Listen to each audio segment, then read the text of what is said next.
আল্লাহ পাক কলম সৃষ্টি করে তাকদীর লিখেছেন, অতএব তাকদীর নিয়ে প্রিয় ভাইয়েরা বিচলিত হবেন না। আপনার তাকদীরে যা আছে আপনি পাবেন, যা নাই কোশ্চিন কালেও পাবেন না, ফুল স্টপ। আপনার তাকদীরে যা আছে আপনি পাবেন, না পেয়ে আপনি দুনিয়া থেকে যাবেন না, ফুল স্টপ। আর আপনার তাকদীরে যা নাই সারা দুনিয়ার মানুষ মিলে আপনাকে দিতে পারবেন না। এই চিন্তাটা আগে মাথার মধ্যে সেট করেন।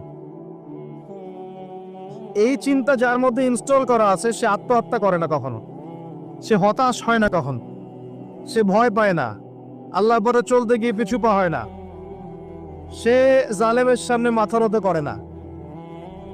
যার মাথায় এই চিন্তা আছে যে আল্লাহ যা লিখেছেন এটা হবে, যা লিখেন নাই সারা দুনিয়ার মানুষ মিলে সেটা হবে না, সিম্পল। এর মধ্যে আল্লাহ পাক পরীক্ষায় ফেলবেন, ওই বিষয়টা ডিফারেন্ট। আমি অবশ্যই তোমাদেরকে পরীক্ষা করব ভয় দিয়ে, ক্ষুধা দিয়ে, সন্তানের ইন্তেকাল দিয়ে, ফসলের ক্ষতি দিয়ে, সম্পদের ক্ষতি দিয়ে আমি পরীক্ষা করব। কিন্তু যারা সবর করবে এবং যারা এই কনসেপ্ট রাখবে ইন্না লিল্লাহি ওয়া ইন্না ইলাইহি রাজিউন, এদেরকে আল্লাহ পাক প্রশংসা করেছেন, ইনশাআল্লাহ এরা সফল হবে।